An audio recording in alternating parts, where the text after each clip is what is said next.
Welcome to another episode of CHS Vinsider, where we talk about all things inside the College of Health Sciences at Vin University. I am your host, Tanvi, and today we are honored to be joined by two professors from Harvard Medical School, Dr. Tanvi and Dr. Niraj. Thank you for having us. Thank you for having us. My name is Tanvi Sharma. I'm a physician at Boston Children's Hospital at Harvard Medical School. I practice pediatrics and pediatric infectious diseases, and I have been there for almost 16 years now. And prior to that, have lived in Miami, Florida, and did all of my training there. So I'm very honored to be here, and it's a pleasure to be here at the university. Yeah, and I'm Dr. Niraj Sharma. I'm also a physician at Harvard Medical School, but also at Brigham and Women's Hospital and Boston Children's Hospitals. I practice both internal medicine and pediatrics, double boarded in both, and have been involved with medical education. We've been in Boston now for 16 years or so. Prior to that, at the University of Miami, but I've lived all over the United States. And I've been involved with medical education for over 22, almost 23, actually almost 23 years. Great, that's awesome. I have to say, working with the medical students and with the residents has truly been a highlight for both of us. For me, I've worked at VinMec, Time City, National Children's Hospital in 108, and all three of those clinical experiences have been, hopefully we've been able to teach some, but also I've learned a lot.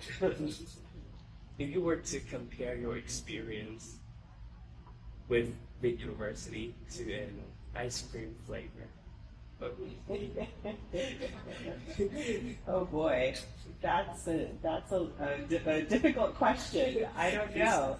Let's see.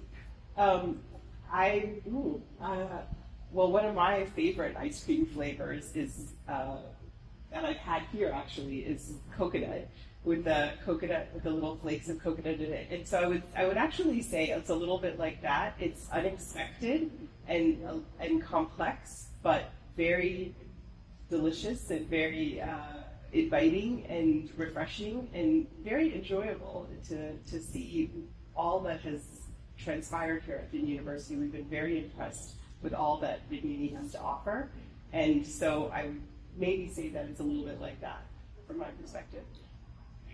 That'll be hard to follow, but I'll say mango ice cream. Part of it is that I'm very partial to mango ice cream, so I just love mango ice cream. But I would say maybe a couple of things. One is that it's very tropical, and this reminds me of, in some ways, the Miami, in the sense that the climate and so on, it's a very tropical fruit and flavor that I would associate that. I think there's also a freshness that I think of with when I have a bite of mango ice cream. And just looking around at Vin Uni, this is a brand new medical school, brand new medical center. I think the tour we did here on our very first day last week, on our first day, we took a tour of the Sim Center, amongst other things. And it's amazing comparing the brand new facilities you have here to even the facilities we have at Harvard Medical School, where you've been able to take the research and the evidence that's been done over many decades of medical education, something starts something brand new, very fresh. So if you can run with my analogy, I would say the freshness of mango ice cream is sort of reflected in I would like to talk about love, especially in medicine.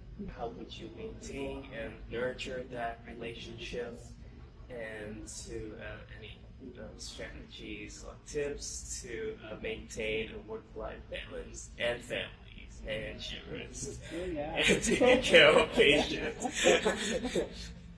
So there's a lot of questions there, but very good questions.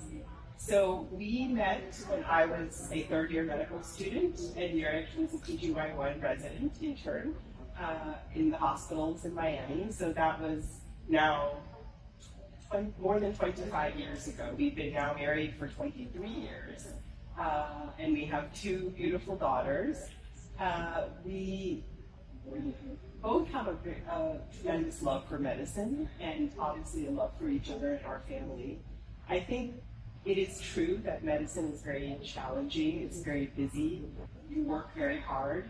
Both of us experienced a time in medicine, at least in the US, where there were not a lot of restrictions on the amount of time you could spend in the hospital, so we were working many, many, many long hours.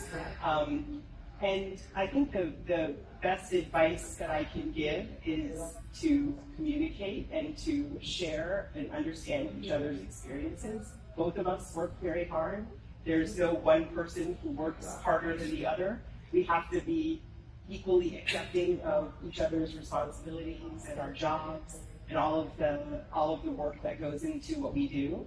But I think that no matter what, you have to share the experience with each other and really make it about a team effort. And so everything that we do in our home is about a team. Everything we do at work is about a team, and being part of a team is absolutely essential. I think the other thing that I really love about being married to someone who is a physician is that we share and we understand clinical cases.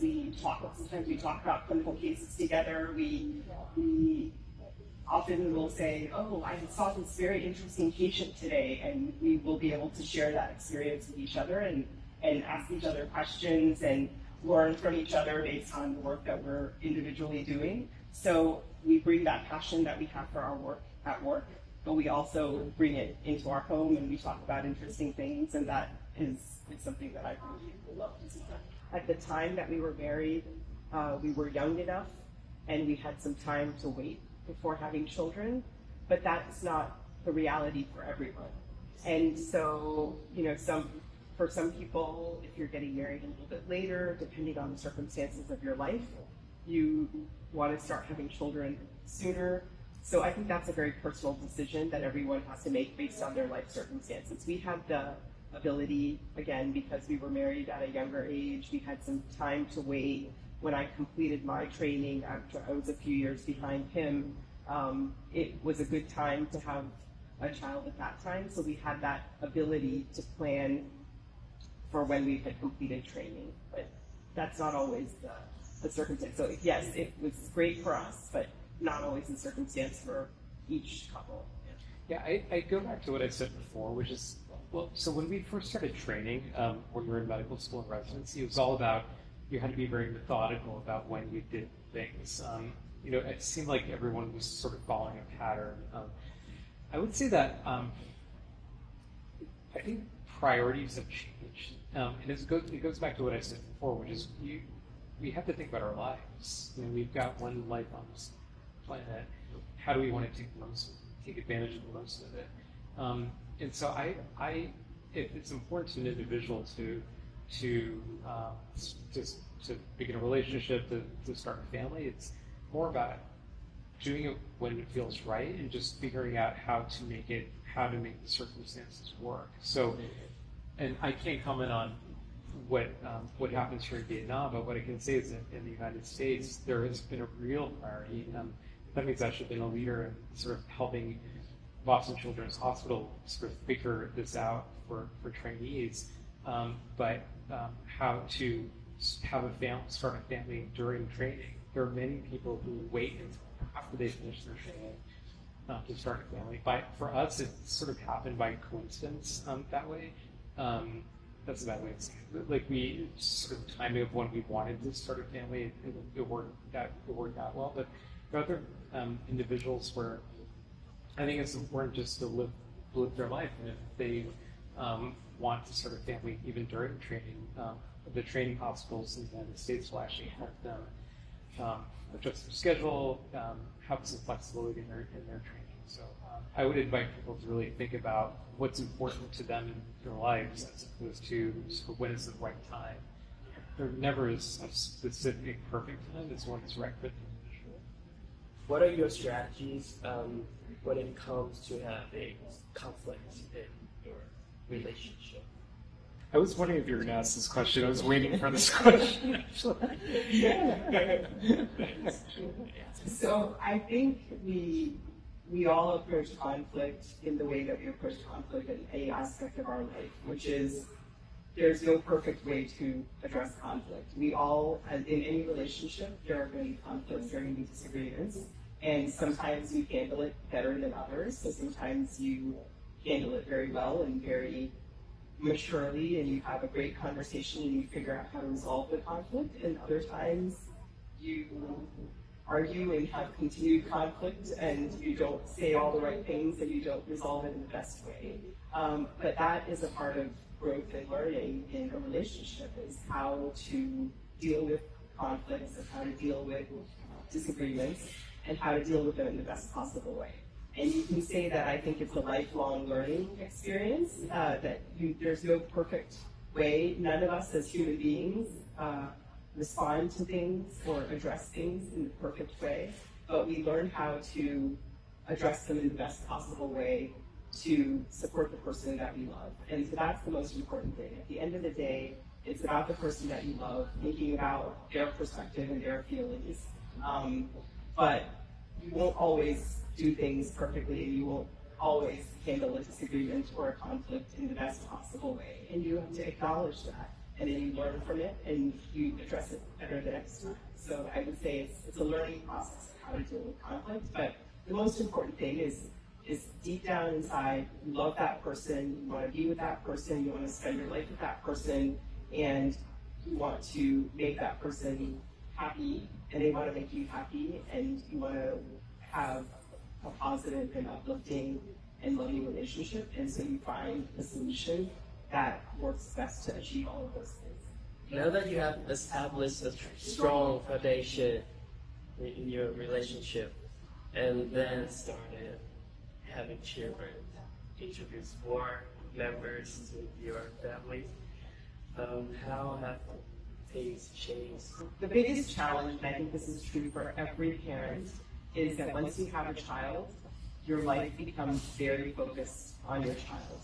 And it becomes so focused on your child that you almost forget who you are as a human being and what your relationship is like with your partner, because everything becomes about the child.